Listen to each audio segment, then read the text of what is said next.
very in the title also.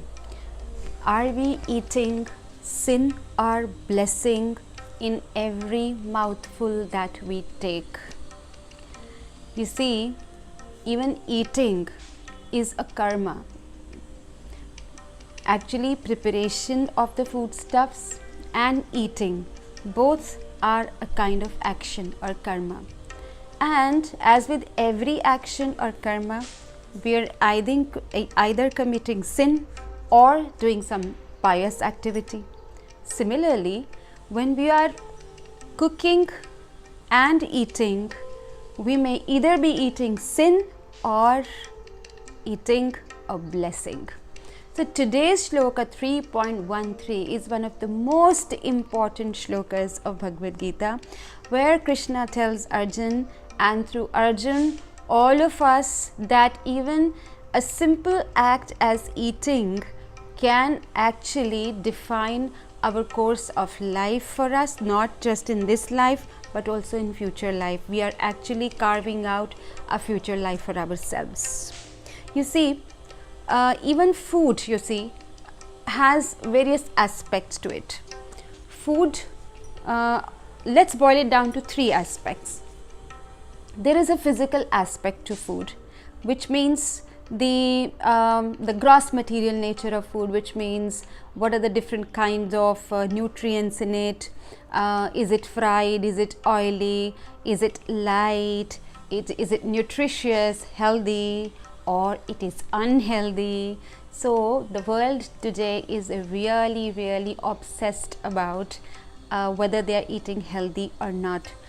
But they're actually obsessed about whether the food that they're eating has a lot of oil, enough proteins, less of carbs, keto diet, intermittent fasting and whatnot. But people forget that there is more to food than that. खाना जो हम खा रहे हैं उसमें सिर्फ उसकी nutritional quality, उसका हाइजीन ही मैटर नहीं करता, वो तो सिर्फ एक एस्पेक्ट है. उसके बाद एक और एस्पेक्ट आता है, the second aspect, that is the emotion behind the food, which is so important. With what emotion the food has been cooked by the person who has cooked it is so important that it can actually invoke the same emotion within us. There are so many examples we know that a person who is angry and cooking food while having the emotions of anger within him or her, when the food is served to people, somehow the people after eating it also feel an unexplained anger inside them for no reason at all. Now what could be the reason? Well, we can't say there is no reason at all, because there is something that meets our eye, something that we can see with these eyes, but there is a lot that we cannot see with these eyes either. So there are some subtle things that we are talking about. The emotional aspect. What is the emotion in the mind of the person cooking the food?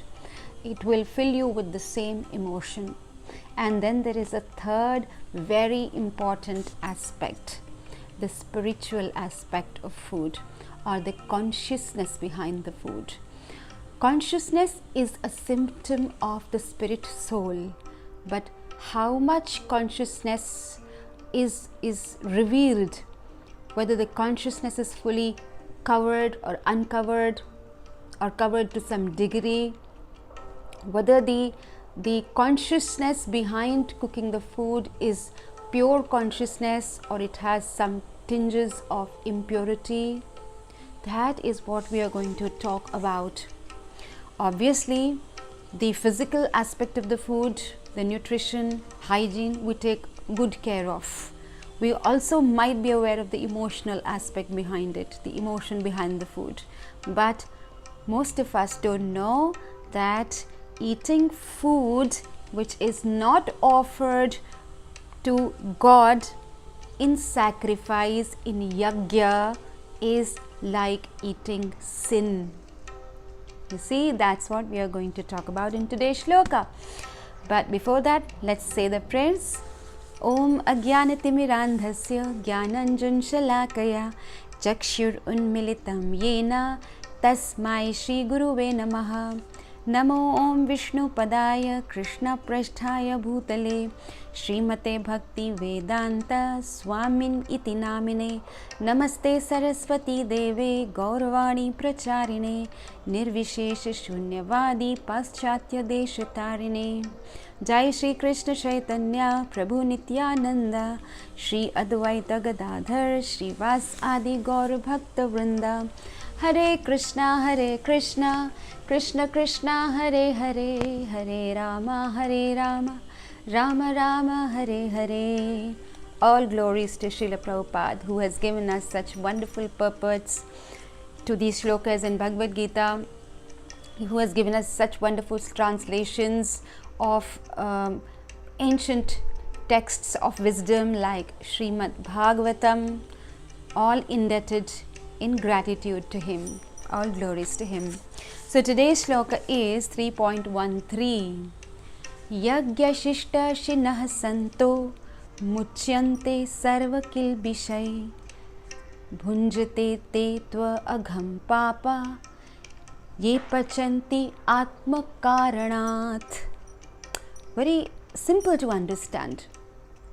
So here Krishna is saying that those who are devotees, santas, santa as we know, will offer their food in sacrifice to the Lord and then eat. And by doing so, all their sins are destroyed. But they eat sin, those who cook and eat to satisfy only their senses. So the translation by Srila Prabhupada, the devotees of the Lord are released from all kinds of sins because they eat food offered first for sacrifice. Others who prepare food for personal sense enjoyment verily eat only sin.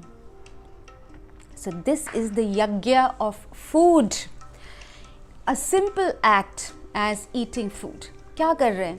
सिर्फ breakfast बना रहे हैं, breakfast खा रहे हैं, lunch बना रहे हैं, लंच खा रहे हैं, खिला रहे हैं अपने फैमिली मेम्बर्स को, डिनर बना रहे हैं, डिनर खा रहे हैं। इतनी छोटी सी बात, इतनी छोटी सी एक्टिविटी जो कि हमें सर्वाइव करने के लिए ज़रूरी है, उतनी छोटी सी एक्टिविटी में भी कितनी बड़ी बात इन्वॉल्व है, कितना बड़ा एक थॉट प्रोसेस है इसके बिहाइंड भी।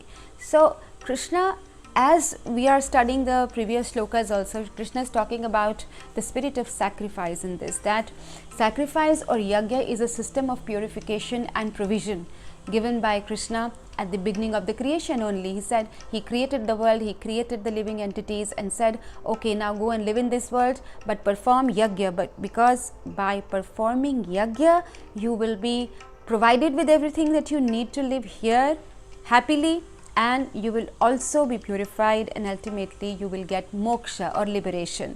So yagya is a very important system. So now Krishna is explaining even the food that we eat is full of sin. How is food full of sin? Okay, let's try to understand this in two ways. The first thing, as Krishna has been explaining in the last verses also, is that these resources have been given to us. ये सभी resources हमें दिए जा रहे हैं by Krishna himself, by God. और इनको dispense करने वाले मिनिस्टर्स कौन हैं? देवता, डेमी गॉड्स। अलग अलग देवता अलग अलग रिसोर्सेज हमको देते हैं, डिस्ट्रीब्यूट करते हैं। They are distributing agencies.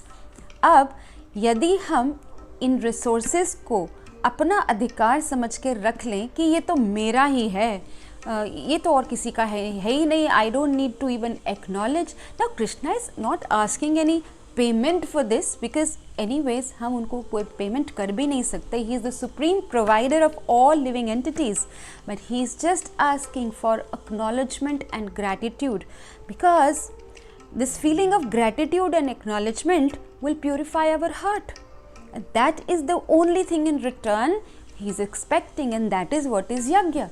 So if we are using all the resources, and similarly if you are eating, we are cooking food, we are eating food, but we are not acknowledging who is providing us with the food, we are not expressing our gratitude to the provider of the food, I would say that this is much like acting as a thief. आप कभी याद कीजिए, कभी आपने किसी को किसी भूखे को खाना खिलाया हो और वो व्यक्ति आपको बिल्कुल भी आभार व्यक्त किए बिना आपके हाथ से खाना इस तरह से लेके चल दिया हो जैसे कि इस पर तो उसका अधिकार ही था, and you haven't done anything about it, actually anything major about it, तो आपको कैसा लगा था दिल में, है ना? सो अगर कोई थोड़ा सा ग्रैटिट्यूड या थैंक यू भी नहीं देता है तो what happens, it is actually like thief takes away something from the shop thinking this is my property, but it is not. So that is why Krishna says that if we are using the resources but we are not saying thank you for it, then we are like thieves. And the other aspect of it is that when we are cooking food, this is something we discussed in the previous shloka also. If we are cooking food, we are lighting fire, we are putting water in it, in the process कितने living organisms को हम मौत के घाट उतार रहे हैं. तो हम तो खाना खा रहे हैं, लेकिन हमारा खाना खाने की कॉस्ट क्या है कि millions of living entities, the small living entities are dying. And living entity चाहे छोटी हो चाहे बड़ी हो, some amount of sin is involved in killing any living entity. जैसे हमने ये भी डिस्कस किया कि लिविंग एंटिटी अगर उसमें कॉन्शियसनेस का लेवल ज़्यादा है और उसे पेन फील होता है उसको मारने से, तो सिन ज़्यादा है, तो ज़्यादा पाप लगता है उसे मारने में. अगर छोटी लिविंग एंटिटी है या उसकी कॉन्शियसनेस का लेवल कम है, थोड़ा है, और उसे पेन फील नहीं हो रहा उसे मारने से, तब सिन का अमाउंट या पाप कम लगता है, लेकिन पाप तो लगता है. अब इस प्रकृति का नियम ऐसा है कि यदि एक जीव को ज़िंदा रहना है तो उसे कुछ और जीवों की हत्या तो करनी ही पड़ेगी, चाहे वो वेजिटेरियन ही क्यों ना हो. जब वेजिटेरियन भी हैं तो हम प्लांट्स की हत्या कर रहे हैं, एंड प्लस जो हम खाने का प्रोसेस, कुकिंग का प्रोसेस कर रहे हैं, उसमें भी हम कितने सारे लिविंग ऑर्गेनिजम्स को मौत के घाट उतार रहे हैं, हम शायद ये अंदाज़ा भी नहीं लगा सकते. So the very act of eating food is full of sin because of the reasons that I explained.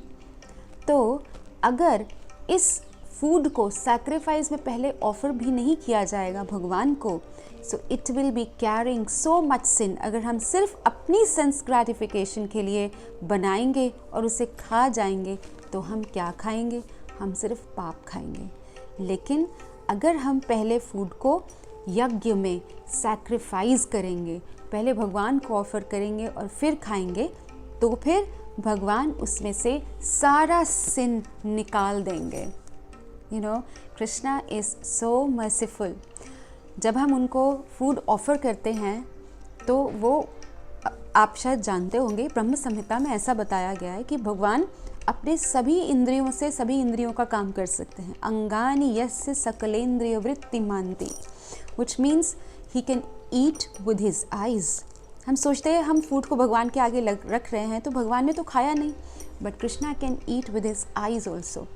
So the very act of offering the food in gratitude is the process of clearing the food of any type of sin that may be there inside the food. And then when we eat the food offered to Krishna, then we are eating a blessing. Now actually the yajna of food can be of two types.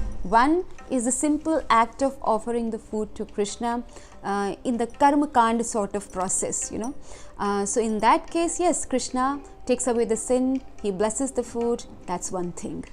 But the devotees, जो भक्त होते हैं, वो जब offer करते हैं food भगवान को, उसमें इतना प्रेम होता है, इतना प्रेम होता है कि वो एक अलग लेवल की ट्रांजैक्शन है भगवान के साथ. In fact, it is not the let's put it like this. The offering of food can be at a very transactional level. मतलब सिर्फ कर्म कांड के प्रोसेस में कि हाँ इसमें से हमें सिन हटाना है, भगवान को ऑफर करेंगे और हम खाएंगे. But the other aspect of the yajna of food is the devotional aspect. So transactional and devotional. So devotees जो होते हैं या जो भक्त होते हैं, बहुत सुंदर श्रील प्रभुपाद ने पर्पट लिखा है इसका, सो हम उसे पढ़ते हैं थोड़ा सा and then we will be able to appreciate. So Srila Prabhupada writes that devotees are the persons who are the Krishna conscious people, and they are also called santas. And then comes a beautiful line by Srila Prabhupada, and they are always in love with the Lord as it is described in the Brahma Samhita. There is a beautiful shlok in Brahma Samhita which goes like this. It is incidentally one of my favorite shlokas. Premanjana churit bhakti vilochanena santah sadaiva hridayeshu vilokayanti yam shyam sundaram achintya guna swarupam govindamadi purusham tamaham bhajami. So the meaning of the shloka is something like this, that the devotees look at Lord Shyam Sundar through eyes which are anointed with the mascara of love. You know, the eyes of the devotees have the mascara or the kajal of love, ointment of love in their eyes, and through those love anointed eyes they look upon the Lord who is always situated in their heart. So devotees, well, Lord is situated in the heart of every living entity, but let's put it like this, for devotees a simple act even of eating food is a process of devotion. It's a offering of devotion and love. And there's again a beautiful line that Srila Prabhupada writes, that santas are always in a compact of love with the Supreme Personality of Godhead, Govinda. Govinda, who is the giver of all pleasure. Then we have Mukunda, who is the giver of liberation, which means moksha dene wale bhi Mukunda ya Bhagwan Krishna hi hai. And Krishna, which means the all attractive Lord.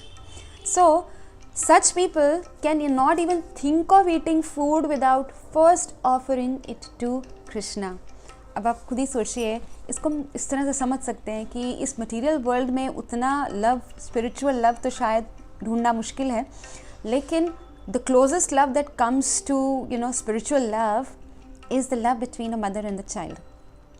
And if the child has not eaten, even if he has eaten, all mothers have experience of this, you know.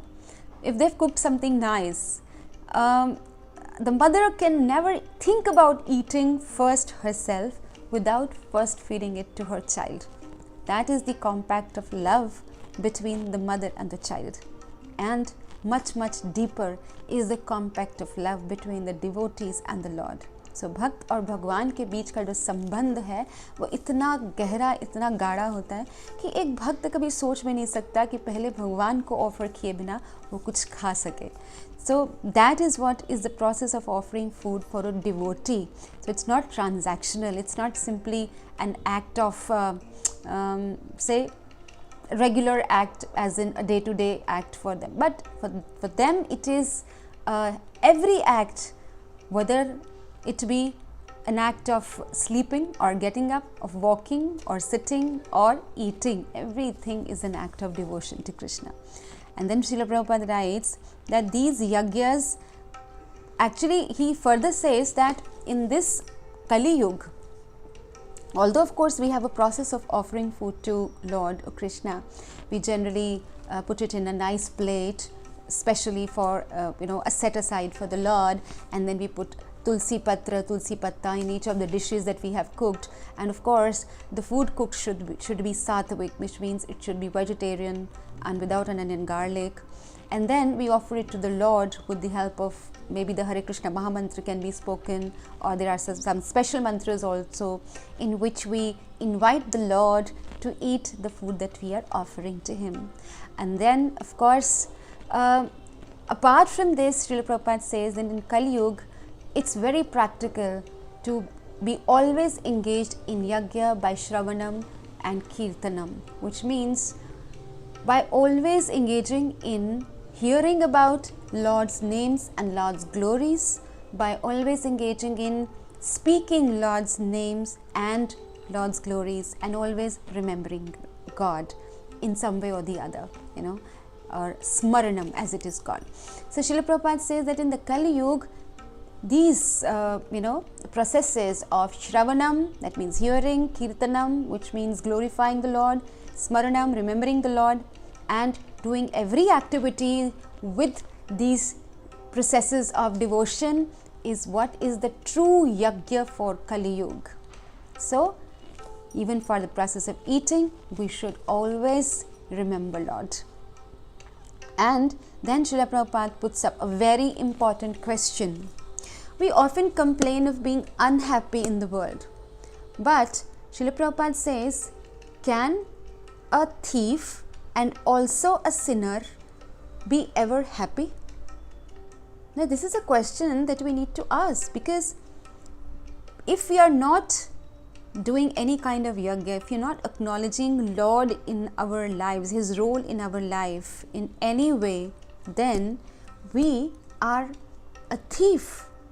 We actually read this in one of the previous shlokas, that Krishna said to Arjun that if you're not acknowledging the resources that you're getting from the demigods, you're actually a thief. So if somebody is a thief and also commits sin by cooking food only for his own pleasure, can he ever be happy? So obviously the answer is no. Have you ever seen people in jail who have been punished for maybe stealing something or committing some wrong acts? Can a person inside the jail ever be happy? No, not at all. So if we really want to be happy, we must acknowledge the resources that we have, and most of all the food that we eat every day, because जैसा बोला जाता है ना, जैसा अन्न वैसा मन. If we are eating food which is good in consciousness, which has spiritual consciousness, which is offered to Krishna, then our heart and mind become purified of all contaminated desires. And when our heart is purified, that's the only way to be happy. दिल तभी खुश रह सकता है जब वो अंदर से एकदम साफ हो, क्लीन हो, सारी कंटामिनेशन, पोल्यूशन जब उसमें से निकल गई हो, सफाई हो गई हो, तभी दिल खुश रह सकता है. And that is what we need to acknowledge. So Srila Prabhupada says that every person must be taught to perform this yajna in Kali Yuga of Sankirtan, which means of chanting the Lord's name, Hare Krishna, Krishna Krishna, Hare Hare, Hare Ram, Ram Ram, Hare Hare.